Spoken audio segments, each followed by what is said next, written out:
The Arizona wind has a language of its own, a harsh whisper that speaks of dust, thirst, and forgotten graves.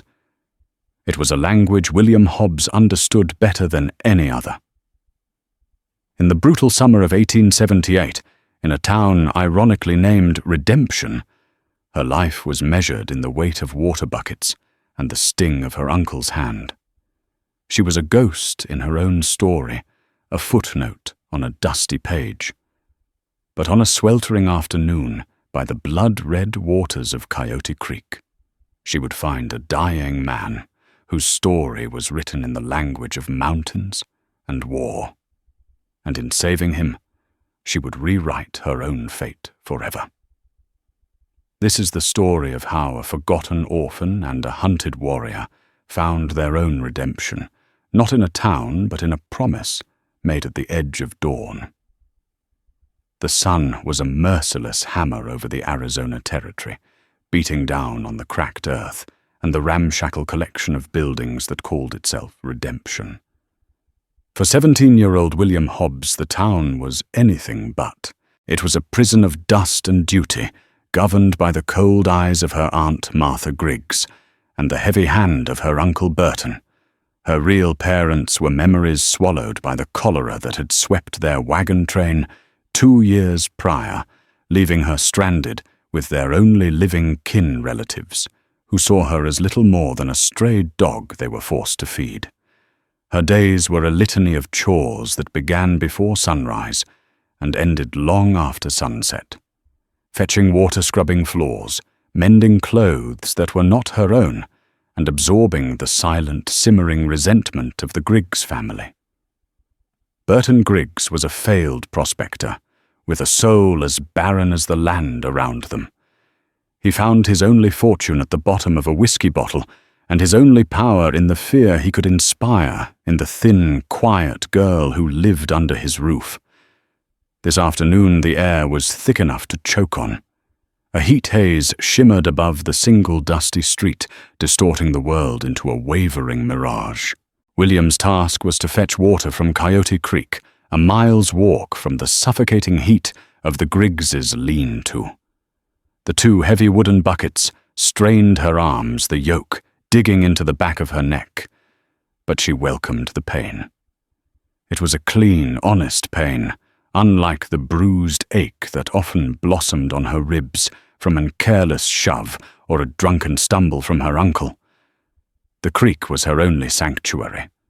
Fringed by a few stubborn cottonwoods and thickets of mesquite, it was a place where the world felt a little bigger, a little less cruel.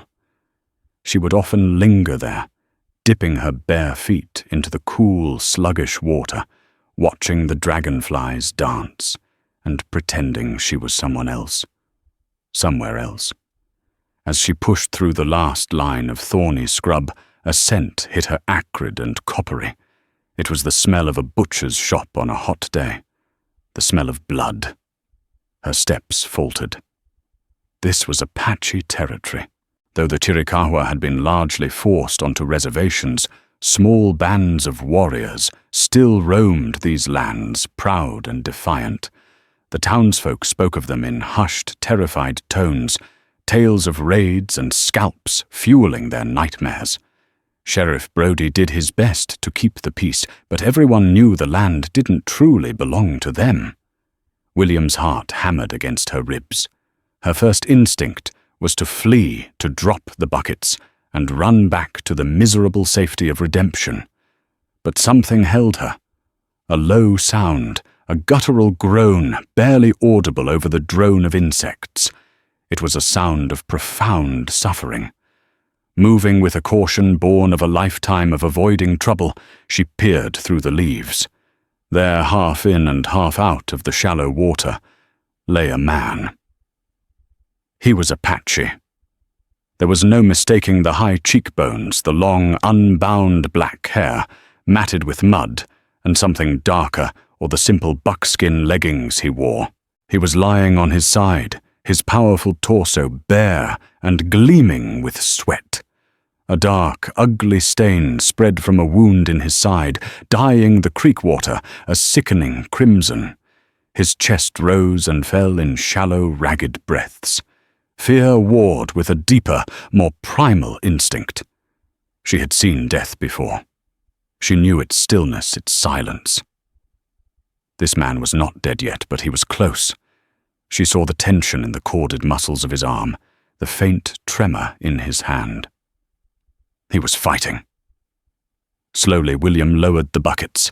She watched him for a full minute, her mind racing. Every story, every warning her uncle had ever spat at her, screamed at her to run. He was the enemy, a savage, a danger. But as she looked at him, she didn't see the monster from the stories. She saw a man alone and bleeding out in the dirt, just as her father had, after a stray bullet from a saloon brawl had found him. She saw a fellow creature in its final desperate moments. And in his solitude, she recognized her own. Making a decision that would alter the course of her life, William took a step out from the bushes. The warrior's head snapped up, his eyes black and piercing locked onto hers. Even in his weakened state, they held a fire that stole her breath. There was no fear in them, only a raw, defiant pride. He tried to push himself up his hand, fumbling for a knife sheathed at his belt, but a wave of agony contorted his features, and he collapsed back with a sharp hiss of pain. He was expecting a bullet. He was expecting the finishing blow from whatever hunter had tracked him down. He was not expecting a slip of a girl with wide grey eyes carrying 2 empty water buckets. William held up her hands, palms open, the universal sign of peace she'd seen traders use. I won't hurt you. She whispered the words, feeling foolish and small in the vast, silent landscape. He said nothing, only watched her, his gaze sharp and assessing like a hawk studying its prey. He was trying to gauge the threat she posed, and finding none, his expression shifted to one of weary confusion. She took another cautious step forward, her eyes fixed on the wound. It was a deep gash, likely from a bowie knife, and it was fouled with dirt. If he didn't die from blood loss, the fever would take him by morning. "You're hurt bad," she said, stating the obvious. You need help." The warrior grunted a sound of contempt. Help from her Indalikoyene, a white eyes girl. It was unthinkable. His world and hers were separated by a chasm of blood and betrayal. But William wasn't thinking about politics or wars. She was thinking about the poultices her mother used to make from yarrow, to stop bleeding, the willow bark tea for fevers. She was thinking of the simple human act of easing pain. She knelt by the creek's edge a few feet from him and dipped a strip of her worn cotton sleeve into the water. Wringing it out, she held it out to him. "Here," she said softly, "for your head." The heat. He stared at the offered cloth, then back at her face. He saw no malice, no trickery. He saw only a stark, unadorned pity that was somehow more disarming than any weapon. For a moment, the warrior's iron will wavered. He had been ambushed by 3 bounty hunters, led by a man he knew, Silas Rourke, a former scout, with a reputation for particular cruelty towards the Apache. He had fought them off, killing one, but not before Rourke's knife had found its mark. He had been running for hours, his strength failing, until he had collapsed here, ready to meet his end. Slowly, painfully, he gave a slight, almost imperceptible nod. Taking it as permission, William moved closer. The metallic scent of his blood was overpowering. She gently wiped the grime and sweat from his forehead. His skin was scorching hot. His eyes fluttered shut at the cool touch of the damp cloth. In that moment, a bond was forged, not of words, but of a shared vulnerability in the unforgiving wilderness. William Hobbs, the orphan, had found something that belonged to her, a life to save, and the Apache warrior who had prepared himself for death had found something he never expected, a reason to live. The sun began its descent, painting the western sky in brutal strokes of orange and purple. The relative cool of evening would bring no comfort. It would only bring the cold sweat of fever and the predators that hunted in the dark. William knew she couldn't leave him here. He was a stone's throw from the path. Someone else could find him a traveler, or worse, the men who had put that hole in his side. "We have to move you," she said, more to herself than to him. "They'll come back for you." The warrior's eyes opened again. He understood her meaning, if not her words. He tried to rise, leveraging his one good arm, but the effort was too much. A low groan escaped his lips, and he fell back, his breathing turning shallow. Panic flared in William's chest. He was a big man, solid with muscle, and she was wiry and underfed. How could she possibly move him? She looked around, her gaze frantic. Then she remembered it, a place from her solitary wanderings. About a quarter-mile up the creek bed, hidden behind a curtain of wild grapevine, was a small, shallow cave. It was little more than a hollow in the rock face, but it was dry, hidden, and defensible. "There's a place," she told him, pointing vaguely upstream. "A cave. Safe." He seemed to understand. He gritted his teeth, a silent signal that he was ready to try. What followed was an agonizing, slow-motion struggle. William positioned herself at his back, her shoulder wedged under his armpit. She wrapped his heavy arm over her shoulders, the heat from his body a furnace against her skin.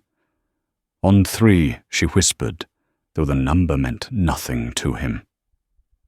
1, 2, 3. With a grunt that was a prayer and a curse, she heaved. He pushed with his legs, his face, a mask of excruciating pain. For a terrifying moment, nothing happened. Then, with a shuddering lurch, they were upright. His full weight sagged against her, nearly buckling her knees. He was delirious now, his feet, stumbling his head, lolling against her shoulder. The journey was a nightmare. They staggered, half dragging, half carrying up the rocky creek bed. Every step was a monumental effort. William's muscles screamed, her lungs burned. His blood, warm and sticky, seeped through her dress, plastering it to her skin. He mumbled in his own tongue the words guttural and strange fever dreams of battles and spirits. Twice he collapsed, and twice she found the strength to haul him back to his feet, her whispers of encouragement, the only sound besides his ragged breathing and the crunch of their feet on the gravel. She was no longer just a girl. She was a force of pure will, driven by a desperate, inexplicable need to keep this stranger alive. Finally, they reached the tangle of vines. She pushed them aside, revealing the dark mouth of the cave. With one last Herculean effort, she guided him inside and helped him collapse onto the cool, sandy floor. He was immediately still, his consciousness finally surrendering to the trauma and fever. William sank to her knees beside him, her body trembling with exhaustion. For a moment, she allowed herself to feel the terror of what she had done. She was harboring an Apache warrior, a wanted man. If her uncle ever found out, he would beat her half to death before handing her over to Sheriff Brody. The whole town would brand her a traitor. But as she looked at the warrior's face, softened in his feverish sleep, the fear receded. She saw the proud arch of his nose, the firm line of his jaw now slack with pain, the faint white scars on his cheek that spoke of a life of conflict. He was not an abstract monster. He was real. His life was in her hands. Renewed with purpose, she set to work. She ran back to the creek, fetching the water buckets. She gathered armfuls of dry leaves and grass to make a pallet for him, gently rolling him onto it. Then came the wound. Taking a deep breath, she tore a long strip from her petticoat. With trembling hands, she cleaned the gash as best she could with the creek water. It was deeper than she'd thought, a vicious, gaping tear in the muscle of his side. She remembered her mother. William's mother, A quiet woman named Sarah had known a great deal about herbs. She had taught William which leaves to chew for a headache, which roots to boil for a cough. Yarrow, her mother's voice, echoed in her memory. The soldiers call it soldier's woundwort. It staunches the blood flow. Leaving the warrior for a moment, she scrambled along the banks of the creek, her eyes scanning the foliage. There, near a cluster of rocks, she saw the feathery fern-like leaves and flat-topped clusters of the yarrow plant. She gathered a handful, then found some broad plantain leaves, another of her mother's remedies for drawing out infection. Back in the cave, she crushed the yarrow leaves between two stones until they were a pulpy mass, and packed the poultice directly into the wound. The warrior flinched violently, in his unconscious state, a deep groan rumbling in his chest, but he did not wake. She covered the poultice with the clean plantain leaves and bound his torso tightly with more strips from her petticoat, creating a crude but functional bandage. As darkness finally consumed the world outside, a profound quiet settled in the cave. The only sounds were the chirping of crickets and the warrior's labored breathing. William built a small, smokeless fire near the entrance, using dry wood she'd gathered. The small flames pushed back the oppressive darkness and cast flickering shadows on the stone walls, making the cave feel like a hidden sacred space. She sat by the fire watching him. Hours passed. She kept the cloth on his forehead cool, re-wetting it every few minutes. The fever was a relentless furnace, and she knew the next few hours would decide everything. She felt a strange sense of ownership of responsibility. This man, this complete stranger from a world she was taught to fear, was now the center of her universe. Sometime deep in the night, his eyes flickered open. They were glassy with fever, but they were focused on her. He looked at the bandage on his side, then at her face, illuminated by the firelight. A flicker of understanding crossed his features. His lips, chapped and dry, parted. He spoke a single word in his language. It was soft, a mere rasp of air. She didn't understand it, but she heard the question in it. "Who are you? Why William?"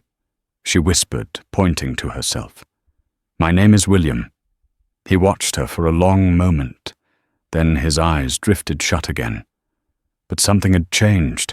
The tension had left his body. He was no longer fighting her presence. He had placed his life in her hands, and in doing so had given her a purpose she'd never known. In the flickering firelight of the hidden cave, the orphan and the warrior were alone together, two solitary souls bound by a silent covenant of survival. The long night was a vigil. William dozed fitfully her sleep, a shallow dream-haunted thing, her senses attuned to every pained breath the warrior took. The fever raged, and with it came the ghosts of his mind. He thrashed against his invisible demons, crying out in the harsh, sharp consonants of his Indie language. Names, places, pleas fragments of a life she could not comprehend. In his delirium he spoke of mountains that touched the sky, of a woman named Ishkaine, of a raid of fire and loss.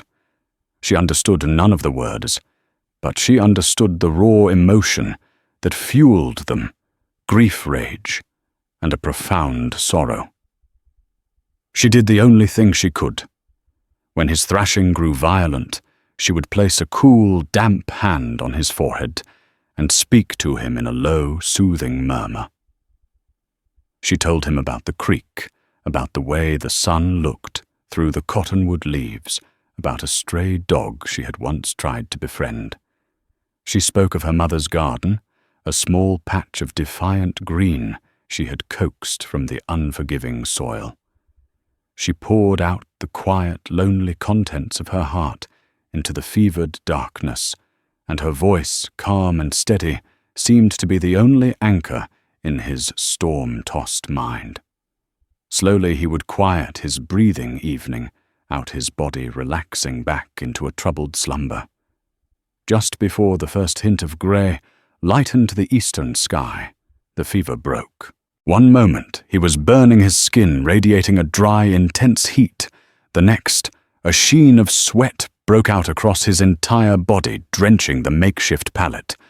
His breathing deepened, becoming steadier, more regular. The crisis had passed. He would live. A wave of relief, so profound it was dizzying, washed over William.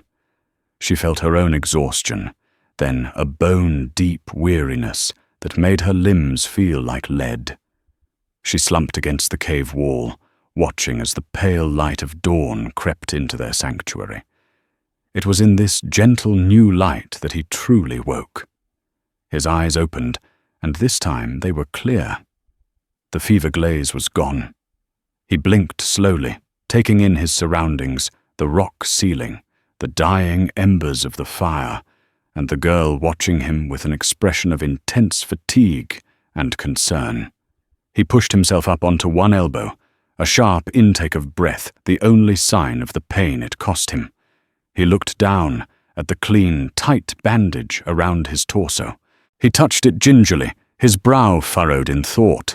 His memory was returning in shards, the ambush, the searing pain of Rourke's blade, the desperate flight, the collapse by the water.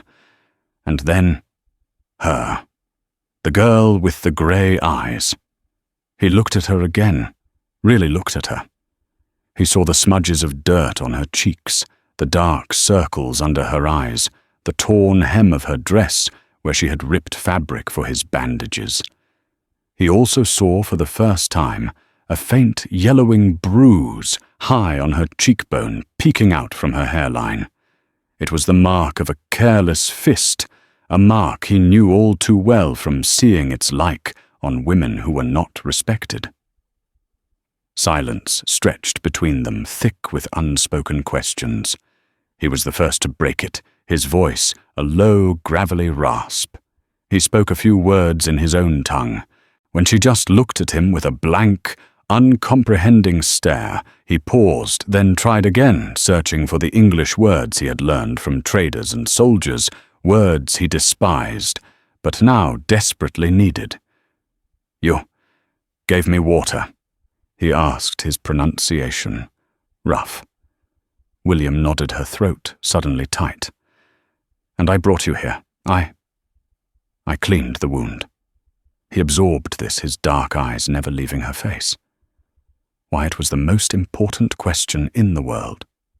Why would one of the enemy who had stolen his land, murdered his people, and put a price on his head, save his life? William had no grand answer. She couldn't speak of politics or treaties. She could only speak the simple truth of her heart. "You were dying," she said, her voice barely a whisper. It wasn't right. No one should have to die alone like that. Her answer, in its profound simplicity, seemed to shake him.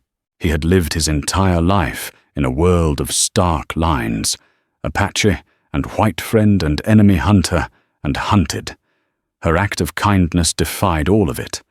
It was a thing of singular, baffling purity. He gestured to himself. "Nachok," he said. It was not a name he offered lightly. A name held power. "William," she replied, a faint smile touching her lips for the first time. "Abigail," he repeated the syllables, foreign on his tongue. He looked again at the bruise on her face, and his expression hardened. He gestured towards the direction of the town. "He does this." Her hand flew to her cheek, instinctively a flush of shame coloring her skin. She didn't have to ask who he was. She simply nodded, looking away. Nachok's jaw tightened. He had seen the cruelty of her people in battle, but this was different. This was the quiet, casual cruelty inflicted upon the helpless, the weak. This girl who had shown him a strength and mercy he had not believed her kind capable of, was a victim in her own world. The irony was a bitter taste in his mouth. She had saved him from his enemies, but who was there to save her from her own? The rising sun now cast a golden spear of light into the mouth of the cave, illuminating the dust motes dancing in the air. A new day was beginning, a new life for him. He owed that life to her. For a man of his people, a life debt was the most sacred obligation there was. It could not be repaid with a simple thank you. It had to be honored in a way that was permanent, unshakable. He reached for a small leather pouch tied to his belt. With careful fingers he drew out a small, intricately carved object. It was a piece of lightning-struck wood, shaped into the form of a hawk, its wings outstretched. A single small turquoise bead was set as its eye. It was his chidin, a personal talisman, a piece of his spirit. He held it out to her. "For you," he said, his voice gaining strength. William looked at the carving, then back at him, hesitant to take something so personal. "Take," he insisted, his gaze intense. "So I know you." She accepted it, her fingers closing around the smooth, warm wood. It felt solid, real in her palm. Nachok looked from the talisman in her hand to her bruised face, to her tired, compassionate eyes. He saw not a white girl, not an enemy, but a kindred spirit, another soul trapped and fighting for survival in a harsh world. A fierce protectiveness, potent and absolute, rose within him. He looked directly into her eyes, and the promise he made was not just a collection of words, but a solemn vow that resonated with the weight of his ancestors and the power of the rising sun. "You saved my life, Abigail," he said, his English slow and deliberate, each word carved from stone. "The people do not forget. I am weak now, the men who did this. They will hunt me. I must go to the mountains, to my family." He paused, letting his words sink in. "But I will be strong again, and I will come back." He leaned forward slightly, his voice dropping to a near whisper, yet gaining an intensity that made the air in the cave vibrate. "When I come back," he vowed, "I will come for you. You will not stay in that place of pain. You will be with me. You will be Shika." He used the Apache word, imbuing it with deep reverence. "My family. My people. This I promise you. On my spirit, you will be mine. Forever." The dawn light caught the fire in his eyes. In that moment, he was not a wounded fugitive. He was a warrior, a prince of the mountains, making a pledge as immutable as the rock that sheltered them. For William, who had never been promised anything but a life of servitude, his words were a cataclysm. They were terrifying. They were exhilarating. They were the most beautiful thing she had ever heard. She clutched the hawk carving in her hand, and looking into the eyes of the Apache warrior, she simply nodded. A single tear traced a clean path through the grime on her cheek. By the dawn's first light, her world had been broken open and remade.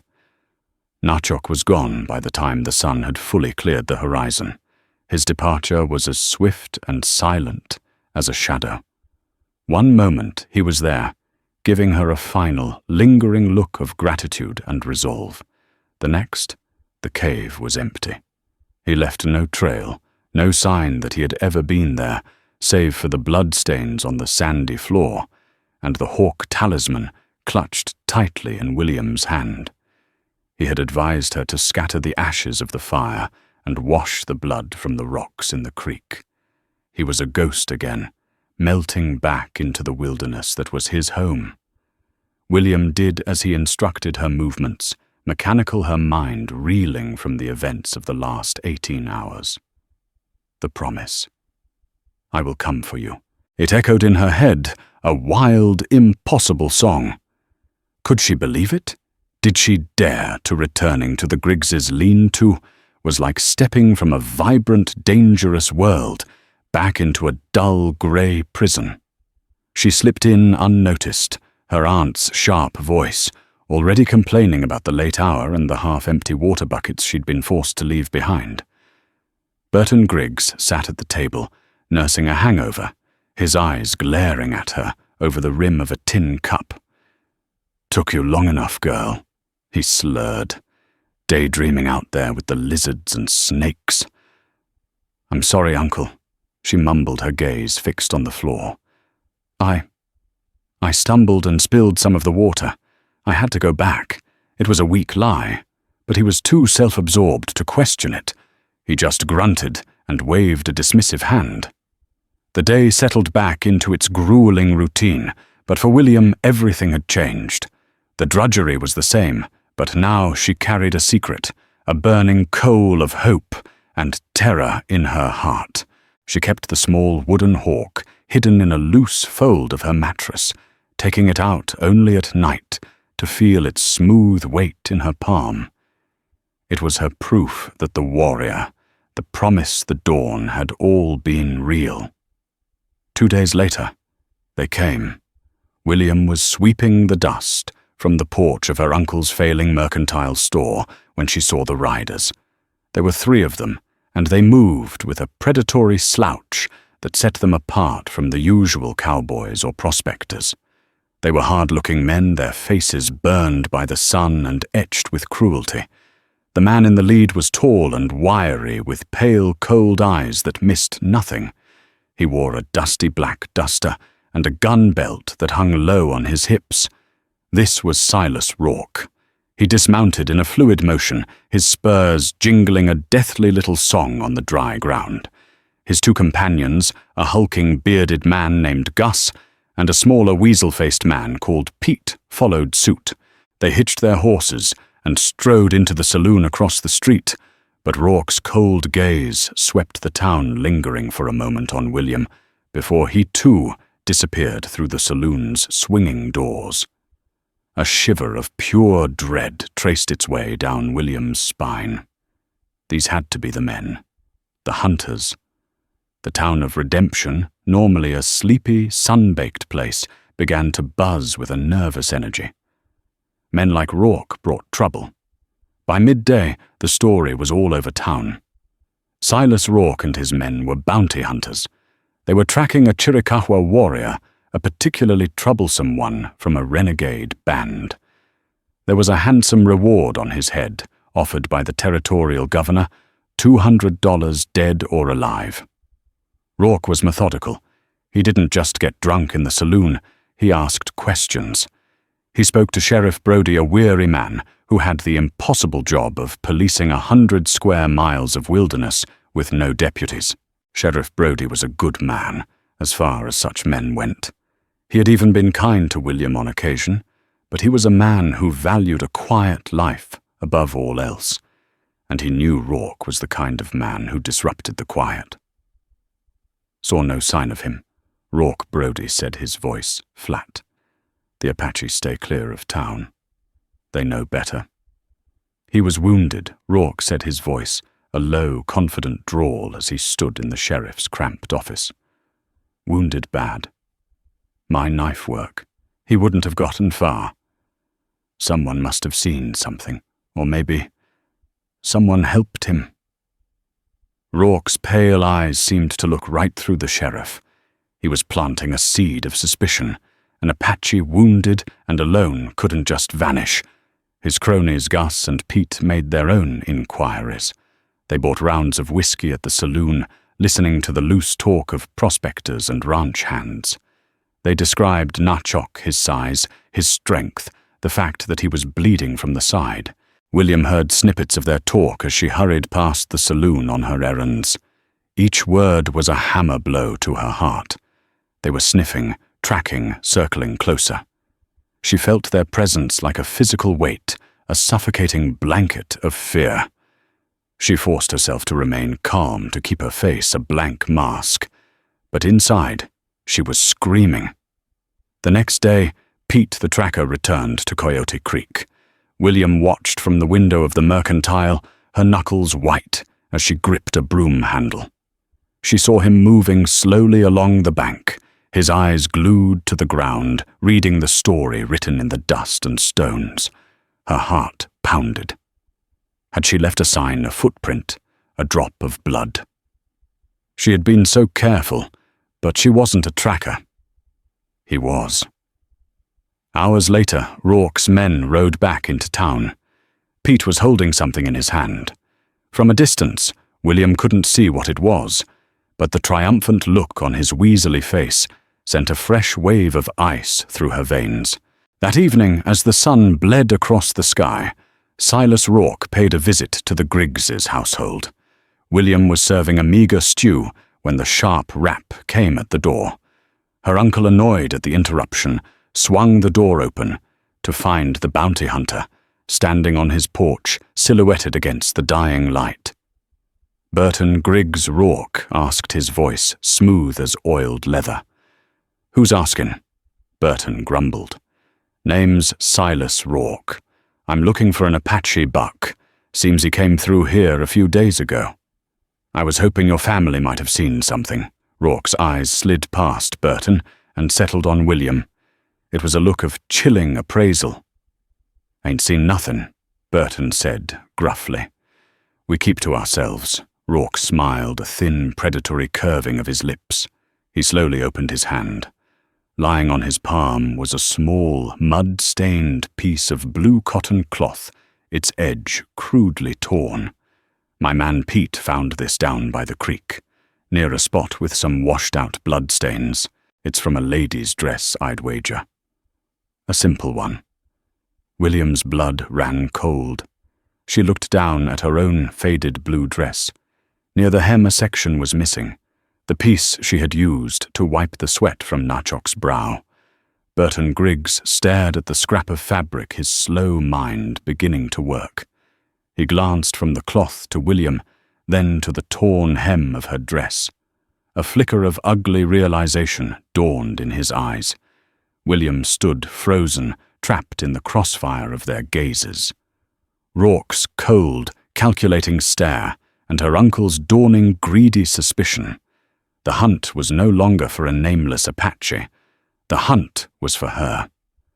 Burton Griggs was a man whose soul had long been eroded by bitterness and whiskey, but he was not a fool when it came to the language of opportunity. As he stared at the scrap of blue cotton in Silas Rourke's hand, his gaze flickered to the torn hem of his niece's dress. The match was undeniable. In that instant, a lifetime of resentment toward the orphaned girl who was a constant reminder of his own failures curdled into a potent, greedy resolve. The $200 bounty on the Apache's head was a distant dream, but the glint in Rourke's eye promised a more immediate reward. "Well now, Mr. Rourke Burton," said his voice shifting from gruff suspicion to an oily welcome. "Perhaps we do have something to discuss. Please come in." Rourke's thin smile confirmed he had found his leverage. He stepped into the cramped, dim room, his presence immediately dominating the space. His men, Gus and Pete, filled the doorway, blocking the only escape. William felt the trap spring shut around her. The girl Rourke said, his cold eyes fixing on her, making her feel like an insect under glass. She was out by the creek 3 days ago. Came back with a torn dress and a story about tripping. He let the accusation hang in the air. "I'm tracking a wounded man, a man who couldn't have escaped without help." "I don't know anything," William whispered, her voice a thread of sound. "She's been acting skittish for days," Burton interjected, eagerly stepping fully into the role of betrayer. "Hiding things. I'll wager she knows exactly what you're talking about." Just then, the screen door creaked open, and Sheriff Brody stepped onto the porch, his face etched with weary concern. He had seen Rourke's men cornering the Griggs household, and knew it meant trouble. Silas Brody said, his voice a low warning. "This is town business. Leave the girl alone." "She's part of my business now," Sheriff Rourke countered smoothly, turning to face the lawman. He held up the cloth scrap. "This was found near a blood trail. It seems this child has been aiding and abetting a fugitive. There's a federal warrant out for that Apache." Rourke then turned his attention back to Burton, ignoring the sheriff completely. "I'm a reasonable man, Griggs. I'd pay, say, $25 in gold for useful information." The sum was a fortune to Burton. Any flicker of loyalty he might have had to his dead sister's child was extinguished. "She did it," he said, pointing a trembling finger at William. "She helped him. She has to know where he went." Uncle No William cried, but her plea was lost. Sheriff Brody took a step forward, his hand resting on his pistol. "That's enough. You have no proof, Rourke." "I have a witness." Rourke snarled, his patience wearing thin. "And a warrant that says I can pursue my bounty by any means necessary. You can stand with the law, Sheriff, or you can stand with an Indian lover. Make your choice." Brody was a pragmatic man in a town that respected force more than tin stars. He looked at Rourke's cold eyes, at his two armed thugs, and then at William's terrified face. He knew she was guilty, and he knew he could not win this fight. Averting his gaze, he spoke to William, his voice heavy with defeat. "If you know something, child, you should tell them." It was the final betrayal. The law would not protect her. Rourke savored his victory. Then a crueler, more efficient idea took shape in his mind. Actually, he mused, a wicked grin spreading across his face. "She doesn't need to tell me anything. She can show him." He looked at his men. "The Apache won't abandon the girl who saved him. We'll take her with us. She's not just an accomplice anymore. She's the bait." The barbarity of the plan silenced the room. Even Brody seemed shocked. "You can't. She's a child." "She's my key to $200, Rourke snapped. "Gus, tie her hands." As the hulking man moved toward her, William looked at her uncle, then her aunt, who stood frozen by the hearth.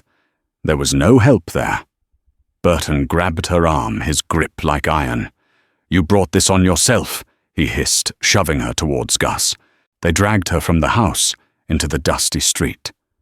As they threw her onto a horse, Rourke tossed a small, heavy pouch at Burton's feet. It landed with the solid clink of gold coins. Her price. Burton scrambled to snatch it from the dirt.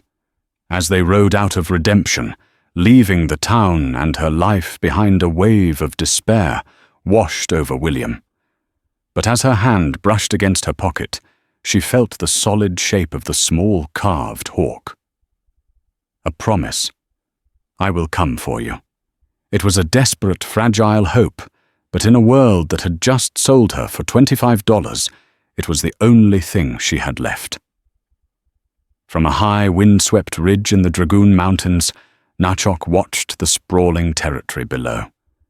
This was his sanctuary, a fortress of jagged stone and shadowed canyons that had sheltered his people for generations. His side throbbed with a dull, healing pain, the wound now clean and bound with juniper paste by the tribe's shaman. His strength was returning, but it was a cold, patient strength, honed to a razor's edge by a singular purpose.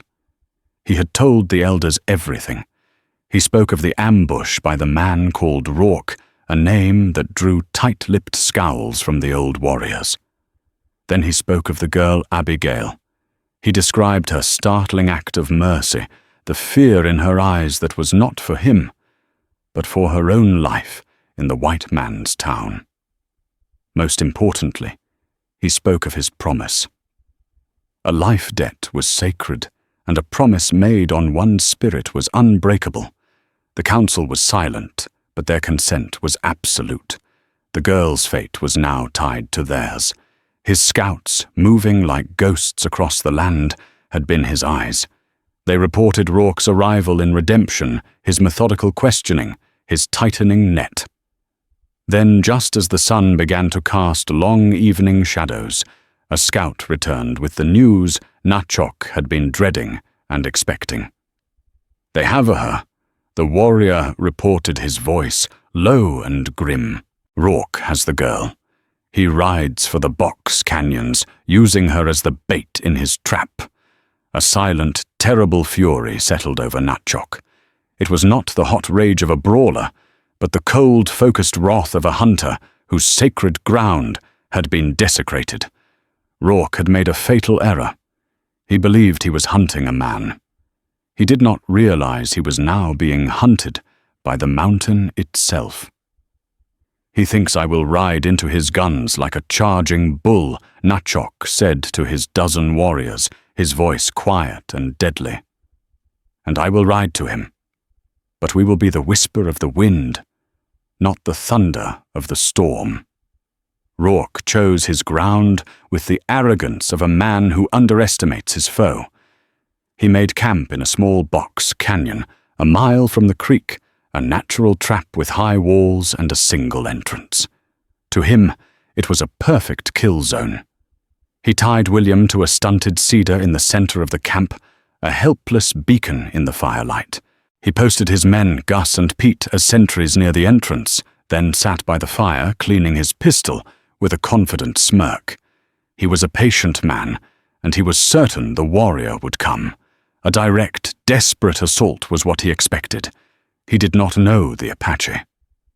As a sliver of moon rose, casting the landscape in pale, ghostly light, the attack began.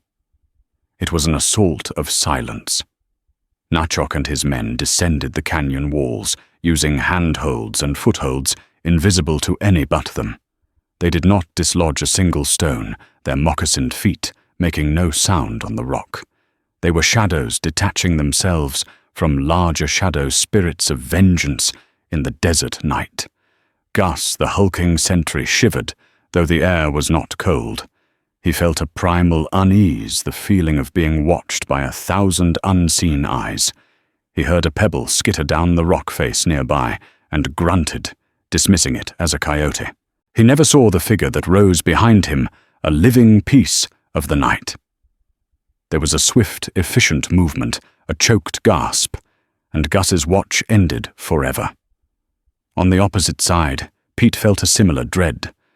The silence was too deep, too absolute. He licked his dry lips and shifted his rifle, his knuckles white. The night felt wrong. He took a half step back to steady himself, and his heel bumped something soft, something that was not rock. Before he could even register the touch of buckskin, a hand clamped over his mouth, and a blade slid expertly between his ribs. He fell without a sound. Back at the camp, Rourke's patience was fraying. He glared at William, who stared into the darkness, not with terror, but with a fierce, unwavering hope. "He's not coming for you, girl," Rourke taunted, his voice grating. "Smart enough to know when he's beat. He's halfway to Mexico by now, and you're just coyote bait." William said nothing. She had felt a change in the air, a tension so fine it was almost imperceptible. He was here. Gus Pete Rourke yelled into the oppressive silence.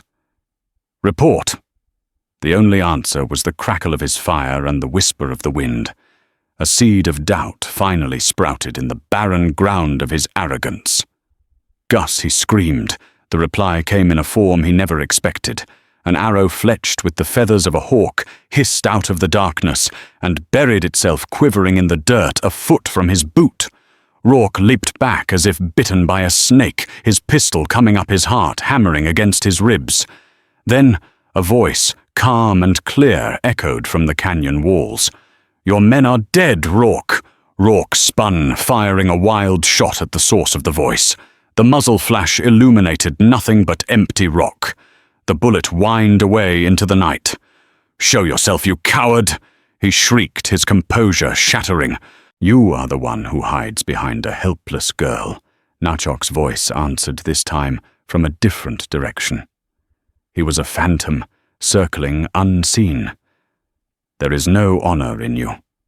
A chilling war cry erupted from the cliffs to his left, answered an instant later by another from his right. Rourke was trapped in an amphitheater of his own making, and the performance was for his terror alone. He began firing blindly into the darkness, each shot a punctuation mark in his growing panic. A stone clattered down from above him. He fired at the sound. Another arrow thudded into his bedroll. He spun and fired at the shadows. He was a cornered rat, wasting his ammunition on ghosts, while the true predators watched, patient and cold. When his hammer finally clicked on an empty chamber, a profound and terrible silence fell once more. Then they rose. From behind the rocks, from the deep shadows, from the very ground itself, the Apache warriors materialized. They did not charge. They simply stood a ring of silent executioners, their weapons held at the ready, their dark eyes fixed on him. Rourke's face, slick with sweat in the firelight, contorted in utter terror. He dropped his useless pistol. From the mouth of the canyon, a single figure emerged, walking into the light with a deliberate, unhurried pace. It was Nachok. He held only a knife. "Now, Rourke," he said, his voice level and devoid of heat. "You wanted to face me." With a desperate sob, Rourke drew his own blade and lunged. It was a clumsy, frantic attack born of sheer terror. Nachok moved with a liquid grace, sidestepping the wild slash as if it were in slow motion. He didn't meet the attack. He flowed around it. A swift kick sent Rourke's knife skittering into the dust. A hard, precise blow to the bounty hunter's jaw sent him crashing to his knees. Nachok stood over him, the victor. Rourke looked up, his eyes wide and pleading. "Please," he whimpered. Nachok leaned down, his face close to the trembling man's. He looked from Rourke's pathetic face to William, seeing the raw rope burns on her wrists. "This is for the fear you caused her." He whispered, his voice for Rourke alone. Then he pressed the blade to the man's throat. "And this is for my people." When it was done, the warriors faded back into the night as silently as they had appeared. Nachok walked to William, and with a single slice of his knife, severed her bonds. She stumbled to her feet, rubbing her wrists, her eyes locked on his. She looked at the warrior who commanded the shadows, the man who had kept his impossible promise. "I told you I would come," he said, his voice softening the cold fury in his eyes, replaced by a deep protective warmth. "I knew you would." She whispered, a single tear tracing a path through the grime on her cheek. He held out his hand. It was not a command, but an invitation to a new life. Behind her was the world of betrayal and cruelty. Before her was a future of uncertainty, danger, and unwavering honor. Without hesitation, William Hobbs placed her hand in his. The embers of the campfire cast a final fading glow on the canyon as Nachok led William away from the silence of the dead. He did not let go of her hand, his firm grip a steady anchor in the disorienting aftermath of violence. His warriors materialized from the shadows, with horses, their movements swift and silent. "We must ride." Nachok said, his voice low and urgent. "The wind will carry the tale of this night, and soldiers will follow. We will not be here when they arrive." He helped her mount a sturdy pony, his hands gentle at her waist. For a fleeting moment, she glanced back in the direction of redemption, a place that was no longer a home, but a scar. Her uncle had sold her, her aunt had abandoned her, and the town's law had failed her. There was nothing left for her in that world, but ghosts and bitter memories.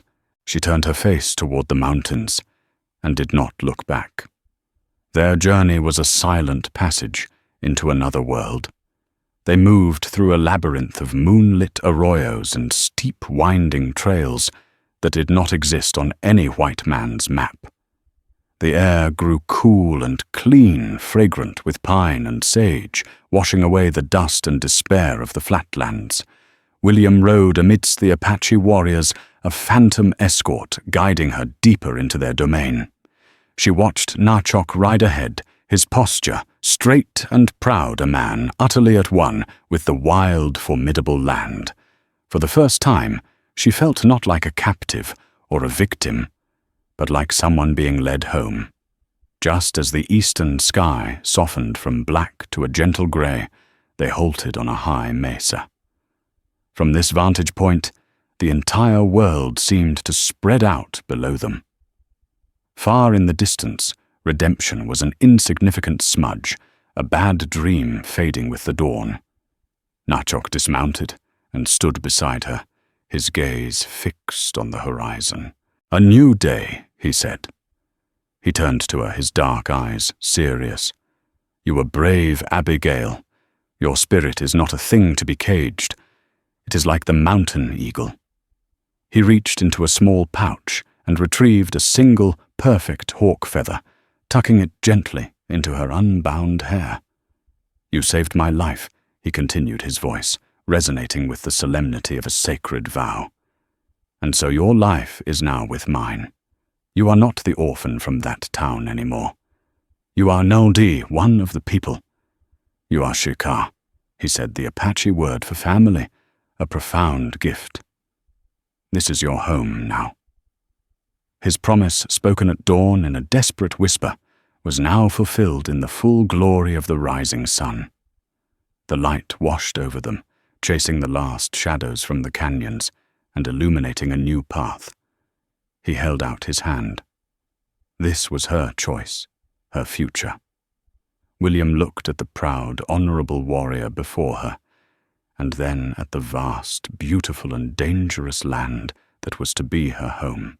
With a heart full of trepidation and a hope that burned brighter than the morning sun, she placed her hand in his. Together they watched their new dawn begin. The story of William and Nachok is more than just a tale of survival. It's a testament to the fact that family is not always the one we are born into, but the one we forge in the fires of adversity.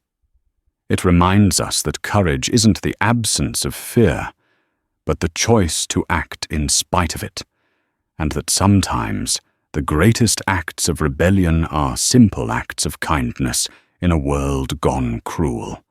Their journey was just beginning a winding path into the heart of the Apache nation and the soul of the American West. Two outcasts from different worlds, bound by a single promise, riding together into a new dawn. If their story of courage, honor, and unlikely love resonated with you, please help us keep these tales from the Old West alive. Hit that like button to let us know you were here. Share this video with someone who appreciates a story with heart, and most importantly, subscribe to our channel for more sagas from the forgotten corners of history. What part of their story moved you the most? Let us know in the comments below. Thank you for listening.